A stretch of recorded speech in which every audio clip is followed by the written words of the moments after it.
নমস্কার। আজকে আমরা শুনব শ্রী শ্রী সারদা মায়ের অমৃত কথা। শ্রী শ্রী মায়ের কাছে যে ভক্তরা আসতেন, শ্রী শ্রী মা তাদের নানা রকম উপদেশ দিতেন। এখানে আমরা শ্রী শ্রী মায়ের সেই উপদেশামৃতের কথাই শুনব। স্বামী ঈশানানন্দজি বললেন, মা, তোমাকে ভক্তগণ সাক্ষাৎ কালী, আদ্যাশক্তি, ভগবতী এসব বলেন। গীতায় আছে, অসিত, দেবল, ব্যাস প্রভৃতি মুনিগণ শ্রীকৃষ্ণকে সাক্ষাৎ নারায়ণ বলেছিলেন। স্বয়ং তিনিও একথা অর্জুনকে বলেছিলেন। এই স্বয়ং বলায় ওই কথার আরও জোর হয়েছে। তোমার কথা যা শুনেছি তা আমি বিশ্বাস করি, তবে তুমি যদি স্বয়ং সে কথা বলো তাহলে আর কোনো সন্দেহ থাকে না। তোমার নিজের মুখেই শুনতে চাই, বলো ও কথা সত্য কি না।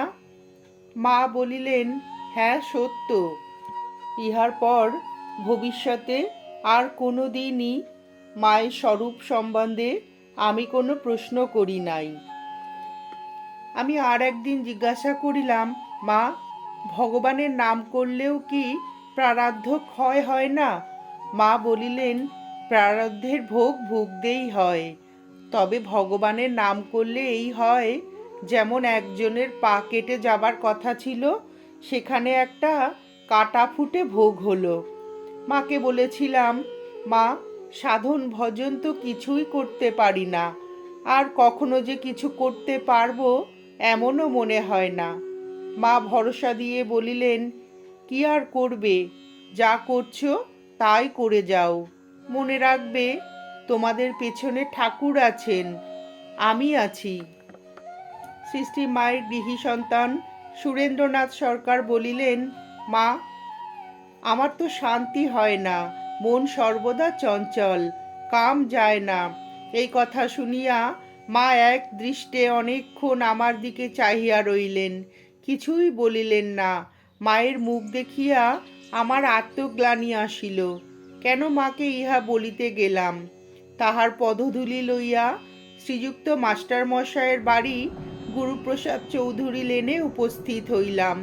মাস্টারমশায়ের পদধূলি গ্রহণ করিয়া বলিলাম, আপনি ঠাকুরের অনেক পদসেবা করেছেন, আমার মাথায় একটু হাত বুলিয়ে দিন, মাথাটা গরম।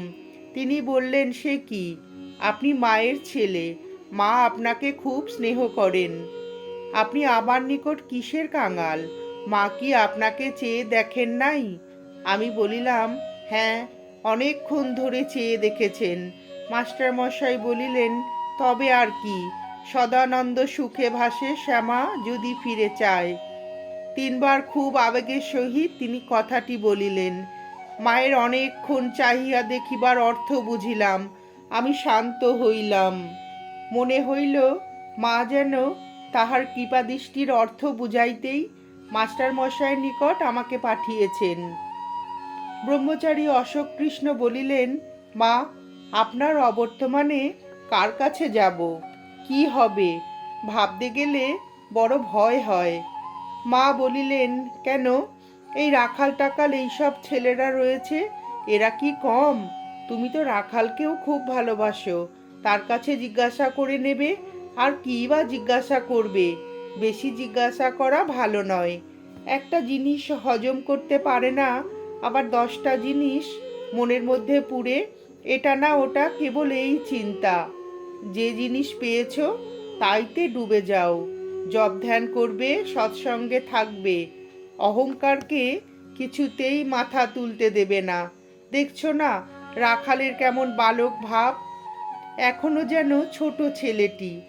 শরৎকে দেখো না, কত কাজ করে, কত হাঙ্গামা পোয়ায় মুখ বুজে থাকে।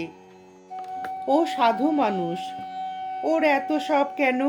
ওরা ইচ্ছা করলে দিনরাত ভগবানে মন লাগিয়ে বসে থাকতে পারে, কেবল তোমাদের মঙ্গলের জন্য এদের নেমে থাকা, এদের চরিত্র চোখের সামনে ধরে রাখবে, এদের সেবা করবে, আর সর্বদা মনে ভাববে আমি কার সন্তান, কার আশ্রিত। শ্রীমা বলিলেন, যখনই মনে কোনো কুচিন্তা কুভাব আসবে মনকে বলবে, তার ছেলে হয়ে আমি কি এ কাজ করতে পারি? দেখবে মনে বল পাবে, শান্তি পাবে। মায়ের গৃহীভক্ত শ্রীমতী বলিলেন, শ্রী শ্রী মায়ের নিকট আমার মন্ত্র গ্রহণের কথা শুনে আমাদের বাড়ির গুরু আমায় শাপ দিয়েছিলেন। মাকে সে কথা আমি লিখেছিলুম। মা চিঠিতে উত্তরে জানালেন যে ঠাকুরের শরণাগত হয় তার ব্রহ্ম শাপেও কিছু হয় না, তোমার কোনো ভয় নাই। স্বামী শান্তানন্দ বলিলেন, আমি মাকে একদিন জিজ্ঞাসা করিলাম, মা কিভাবে জীবনযাপন করব? মা বলিলেন, যেমন করছো ওইভাবেই কাটিয়ে যাও। তাকে ব্যাকুলভাবে প্রার্থনা করবে, সদা সর্বদা স্মরণ মনন রাখবে। আমি বলিলাম, বড় বড় মহাপুরুষদেরই পতন হয়, দেখে মনে বড় ভয় হয় মা। মা বলিলেন, ভোগের জিনিস সব নিয়ে থাকলে তার ভোগের উপকরণও সব এসে থাকে। বাবা, কাঠের যদি মেয়ে মানুষ হয় তবে সেদিকেও চাইবে না, সেদিক দিয়ে যাবে না। আমি বলিলাম, মানুষ তো কিছুই করতে পারে না, তিনিই সব করাচ্ছেন। মা বলিলেন, তিনি সব করাচ্ছেন বটে, কিন্তু সেরূপ বোধ থাকলে তো হয়। লোকে অহংকারে মত্ত হয়ে মনে করে আমি সব করছি, তার উপর নির্ভর করে না। যে তার উপর নির্ভর করে তিনি তাকে সকল বিপদ হতে রক্ষা করেন। শ্রীমা বলিলেন, মন্দ কাজে মন সর্বদা যায়, ভালো কাজ করতে চাইলে মন তার দিকে এগোতে চায় না। আমি আগে রাত 3টের সময় উঠে প্রত্যহ ধ্যান করতুম। একদিন শরীর ভালো না থাকায় আলস্যবশত করলুম না, তা কদিন বন্ধ হয়ে গেল। সেজন্য ভালো কাজ করতে গেলে আন্তরিক খুব যত্ন ও রোগ চাই।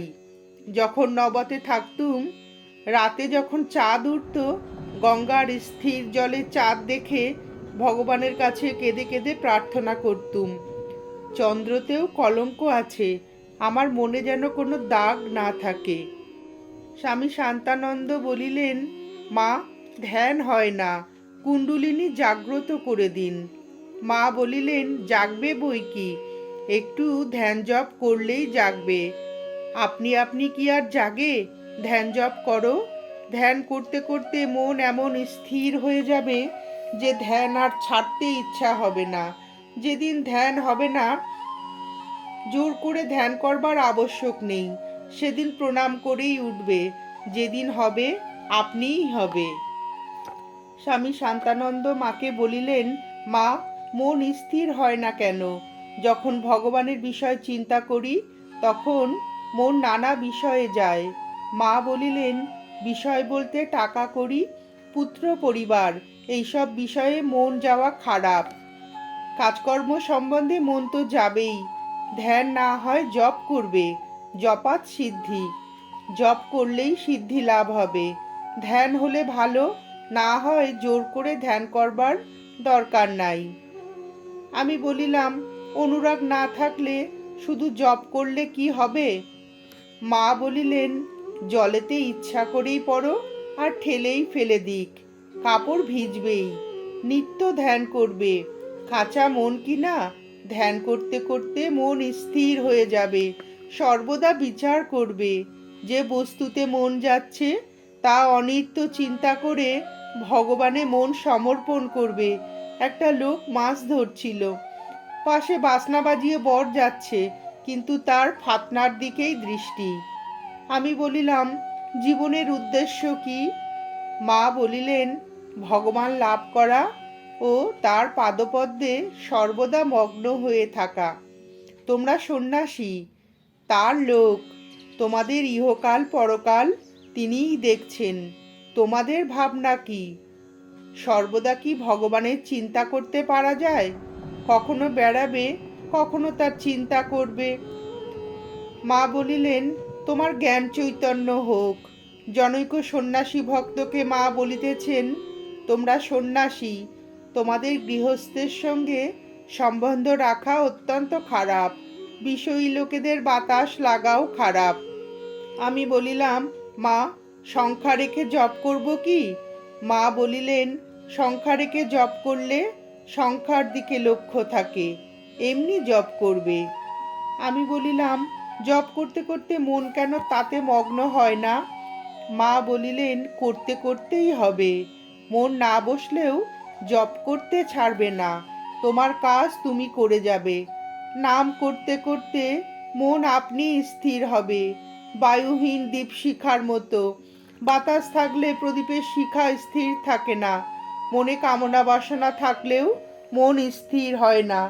ঠিক ঠিক মন্ত্র উচ্চারণ না হলে দেরি হয়। শ্রী শ্রী মায়ের সন্ন্যাসী সন্তান স্বামী অরূপানন্দ বলিলেন, আমি মাকে মন্ত্র দীক্ষার কথা তুলিয়া বলিলাম, আচ্ছা মা, মন্ত্র নেবার কি দরকার? মন্ত্র জপ না করে কেউ যদি মা কালী বলে ডাকে, তাতে হয় না? মা বলিলেন, মন্ত্রের দ্বারা দেহ শুদ্ধি হয়। ভগবানের মন্ত্র জপ করে মানুষ পবিত্র হয়। ইহা বলিয়া একটি গল্প বলিলেন। নারদ বৈকুণ্ঠে গিয়েছিলেন, বসে ঠাকুরের সঙ্গে অনেক কথা কইলেন। নারদ যখন চলে গেলেন, ঠাকুর লক্ষ্মীকে বললেন, ওখানে গোবর দাও। লক্ষ্মী জিজ্ঞাসা করলেন, কেন ঠাকুর? নারদ যে পরম ভক্ত, তবে কেন এরূপ বলছো? ঠাকুর বললেন, নারদের এখনো মন্ত্র নেওয়া হয়নি। মন্ত্র না নিলে দেহ শুদ্ধ হয় না। আমি মাকে জিজ্ঞাসা করিলাম, মা, অহেতুকী ভক্তি জীব কোটির হয় না, ঈশ্বর কোটির হয়, এর মানে কি? মা বলিলেন, ঈশ্বর কোটি পূর্ণ কাম কিনা, তাই অহেতুক। কামনা থাকতে অহেতুকী ভক্তি হয় না। মা বলিলেন, বাসনা থাকতে জীবের যাতায়াত ফুরায় না। বাসনাতেই দেহ হতে দেহান্তর হয়। একটু সন্দেশ খাবার বাসনা থাকলেও পুনর্জন্ম হয়। তাই তো মঠে এত জিনিস আসে। বাসনাটি সূক্ষ্ম বীজ, যেমন বিন্দু পরিমাণ বট বীজ হতে কালে প্রকাণ্ড বৃক্ষ হয়, তেমনি বাসনা থাকলে পুনর্জন্ম হবেই। যেন এক খোল থেকে নিয়ে আর এক খোলে ঢুকিয়ে দিলে। একেবারে বাসনা শূন্য হয় দুই একটি। দেহান্তর হলেও পূর্বজন্মের স্বীকৃতি থাকলে চৈতন্য একেবারে হারায় না। মা বলিলেন, যখন পুরীতে জগন্নাথ দর্শন করি, এত লোকে জগন্নাথ দর্শন করছে দেখে আনন্দে কাঁদলুম। ভাবলুম, আহা, বেশ, এত লোক মুক্ত হবে। শেষে দেখি যে না, যারা বাসনা শূন্য সেই এক আধটি মুক্ত হবে। যোগেনকে, মানে যোগেন মাকে সেই কথা বলায় সেও তাই বললে, না মা, যারা বাসনা শূন্য তারাই মুক্ত হবে। হঠাৎ কিছু করিয়া দেওয়া সম্বন্ধে মা বলিলেন, ভগবান বালক স্বভাব, কেউ চায় না তাকে দেবে, আবার কেউ চায় তাকে দেবে না, সব খেয়াল। আমি বলিলাম, আচ্ছা, ঠাকুরকে যেসব ভোগ দাও তা কি ঠাকুর খান? মা বললেন, হ্যাঁ, খান। আমি বললাম, কই, কোনো চিহ্ন দেখি না কেন? মা বললেন, তার চোখ থেকে একটি জ্যোতি বার হয়ে সব জিনিস চুষে দেখে, তার অমৃত স্পর্শে সেটি আবার পরিপূর্ণ হয়, তাই কমে না। আমি বলিলাম, তুমি দেখো? মা বললেন, হ্যাঁ, কারোরটা দেখি তিনি খেলেন, কারোরটা হয়তো দৃষ্টিমাত্র করলেন। তা তোমারও কি সব জিনিস সব সময় খেতে ভালো লাগে, না সকলের জিনিস খেতে পারো? অমনি যার যেমন ভাব ভক্তি, ভক্তিটিই প্রধান। মা বলিলেন, সাধু সব মায়া কাটাবে। সোনার শিকলও বন্ধন, লোহার শিকলও বন্ধন, সাধুর মায়ায় জড়াতে নেই। জনৈক ভক্ত, কি কেবল মাতৃস্নেহ করে মায়ের ভালোবাসা পেলুম না? ওসব কি, বেটা ছেলে সর্বক্ষণ সঙ্গে সঙ্গে ফেরা, আমি ওসব ভালোবাসি না। মানুষ আকৃতিটা তো, ভগবান তো পরের কথা।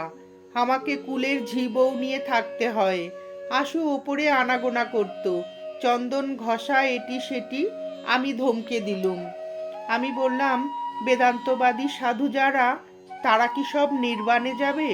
মা বলিলেন, তা বই কি, মায়া কাটিয়ে কাটিয়ে নির্বাণ হবে, ভগবানে মিশে যাবে।